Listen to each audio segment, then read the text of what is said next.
आज हम आपको बता रहे हैं नेपच्यून का जो APFC रिले है उसका सेटिंग। ये APFC कंट्रोलर RM12P 3 फेस यानी 3 सीटी वाला, एक सिंगल सीटी वाला आता है और ये 3 सीटी कंट्रोल है। तीनों फेस में सीटी डलेगा इसमें, तीनों सीटी के साथ। अभी आप देखिए यहाँ एनर्जी मीटर है मेन सिक्योर का, लाइट 440। पावर फैक्टर जो चल रहा है ये 0.9 पर फेस दिखा रहा है 0.7, और इधर चल रहा है 0.978, 0.84। आर फेस का है 0.97, वाई फेस का भी है। ठीक है, अभी दोनों पावर फैक्टर मैच नहीं कर रहा, कंट्रोलर का पावर फैक्टर और एनर्जी मीटर का पावर फैक्टर मैच नहीं है। दोनों को मैच करना है, उसके लिए कुछ सेटिंग है और कुछ वायरिंग करेक्शन है। सीटी का वायर और RYB वायर तीनों फेस का। अभी हमारा इधर माइनस में है, यानी कि माइनस में क्या है, माइनस जो होता है वो लैगिंग या लीडिंग। अभी हमारा लीडिंग में है पावर फैक्टर। और ये cos5, cos जो मेंस का है 1 है, और इसमें cos2 भी है, यानी कि DG। इस पे ये DG कंट्रोल भी करता है, DG पे भी पावर फैक्टर कंट्रोल करता है। ये cos2 DG का है, ये भी 1 है, लेकिन DG का पावर फैक्टर 0.8 ही मेंटेन करते हैं, 0.85, इससे ज़्यादा इम्प्रूव नहीं करते DG के केस में। अब हम सेटिंग में जा रहे हैं। स्टेप हमारा इसमें 7 स्टेप का हमारा है, लेकिन ये 12 स्टेप का कंट्रोलर है, लेकिन हम 7 स्टेप ही यूज़ कर रहे हैं इसमें। तो ये 7 स्टेप हमने डाला हुआ है, इसमें सेट किया है। अब प्रोग्राम 9 में 10 यानी कि सीक्वेंस 10, जो कंट्रोलर जो बैंक ऑन होगा सीक्वेंस में ऑन होगा, पहले छोटा फिर उससे बड़ा फिर उससे बड़ा, इस टाइप से सीक्वेंस 10 डाला हुआ है प्रोग्राम 9 में। नीचे जाएंगे तो हमारा डिले आएगा। ये बैंक को ऑन टाइम कितने सेकंड में ऑन करना है, ऑफ टाइम कितने टाइम में ऑफ होना है, यानी कितने टाइम तक ऑफ रहेगा बैंक। एक ही बैंक को हम ऑन करना है ऑफ करना है, उसमें डिले देते हैं। ऑटो में गए, कॉस्ट स्टेप प्रोग्राम 9 डिले। इसके बाद आएगा हमारा कैपेसिटर बैंक।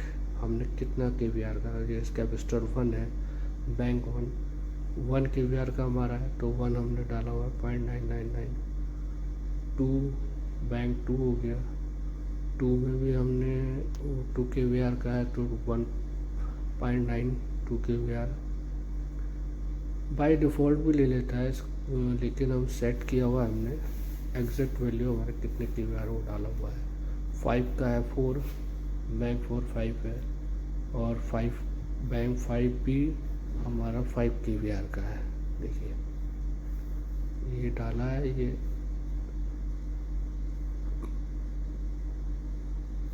और बैंक 7, बैंक 6 भी 5 है। इसके बाद आएगा बैंक 7।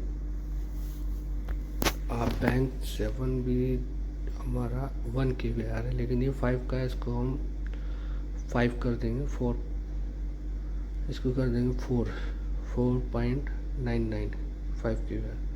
ओके करेंगे और स्केप दबाएंगे, सेव आ जाएगा। बाहर आएंगे तो सेव का मांगेगा, सेव हमने ओके कर दिया, सेव हो गया बैंक हमारा। देखिए पावर फैक्टर 0.9 हमारा आर फेस में आया है। अब तीनों का ही 0.9 0.8 हमें पावर फैक्टर मेंटेन करना है तीनों फेस में। अब आया वोल्टेज CTR। सिटी मेन जो है सिटी रेशियो ही है, इसमें CTR आया नहीं, सिटी रेशियो। हमारा सिटी 50/5 का है, तो हमने 10 डाला है, 5 से डिवाइड करके 10 आया, 10 डाला है। ठीक है, और वोल्टेज UTR वोल्टेज 415 सेट किया हुआ है, बाय डिफ़ॉल्ट है।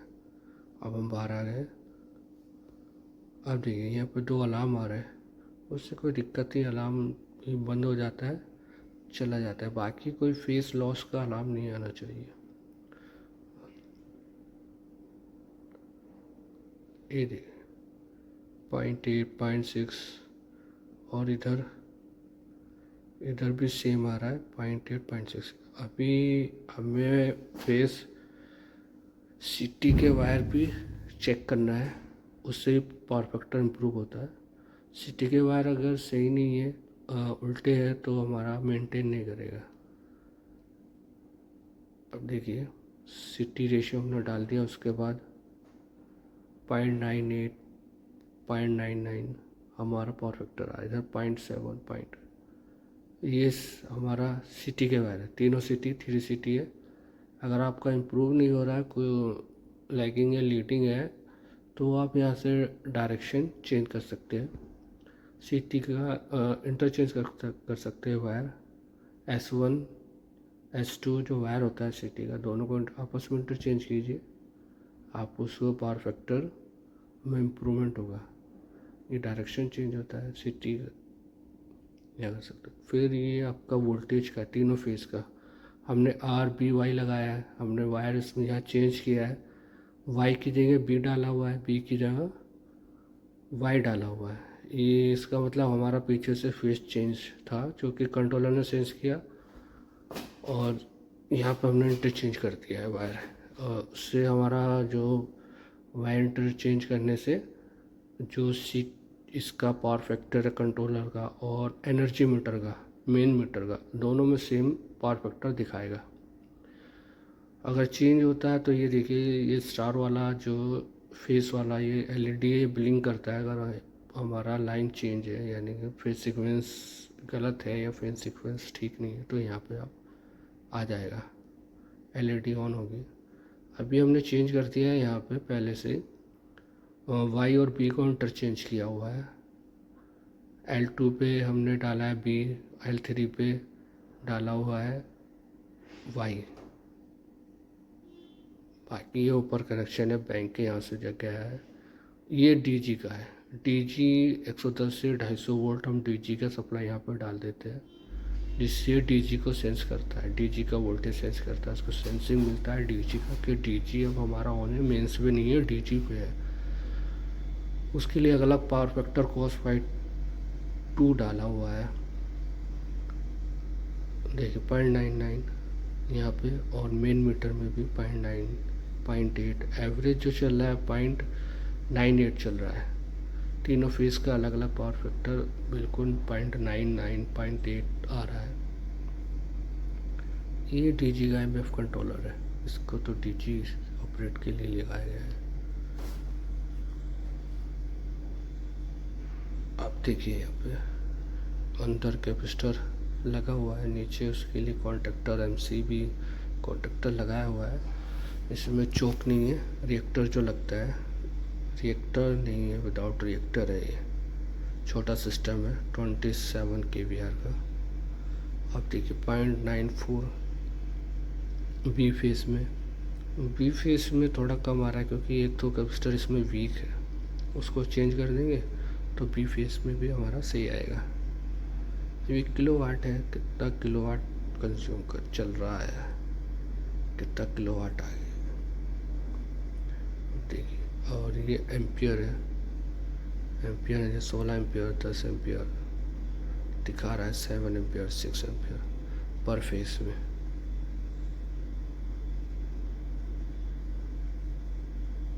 बारह 7 आप देख सकते हैं। मेन तो इसमें सीटी रेशियो का ही होता है, सीटी रेशियो और फेस सीक्वेंस आप सही कर देते हैं तो ऑटोमेटिक ये सही हो जाता है।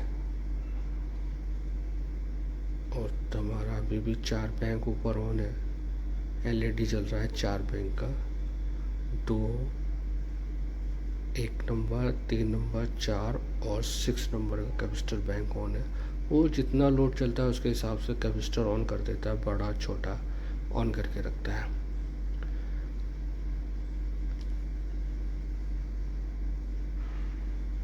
इसमें आपको एक अलार्म रिले भी मिल जाता है, कंट्रोलर में, जिससे आप कोई भी अलार्म आएगा वो आप उसको पीएलसी पे रीड कर सकते हैं, या कुछ हुटर बजा सकते हैं जिससे पता चले कोई अलार्म है।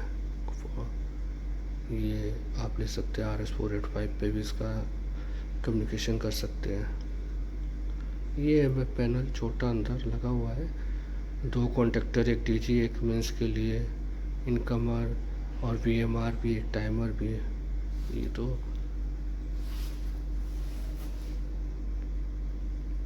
एनर्जी मीटर, वोल्टेज ये शो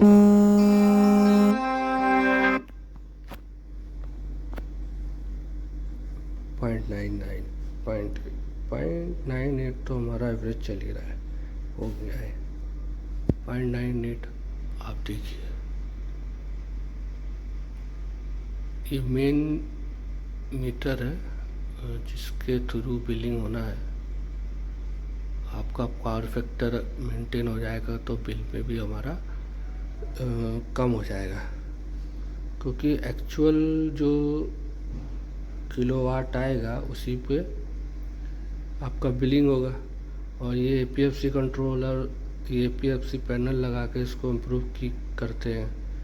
KVR जो होता है लॉस, उसको ये 0 कर देता है, और हमारा जो एक्चुअल सेंशन लोड होता है सिर्फ उतना पे बिलिंग होता है। अब देखिए अभी हमारा लीडिंग में चल रहा है।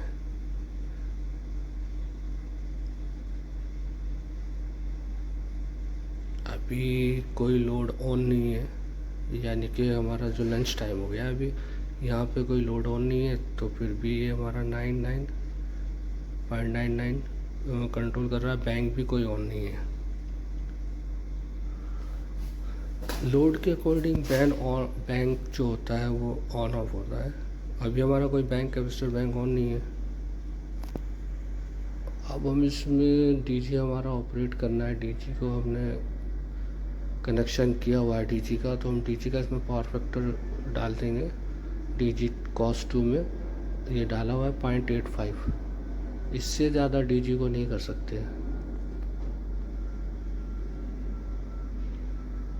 ये डीजी पे 0.85 करेगा तो डीजी पे भी लोड कम पड़ेगा।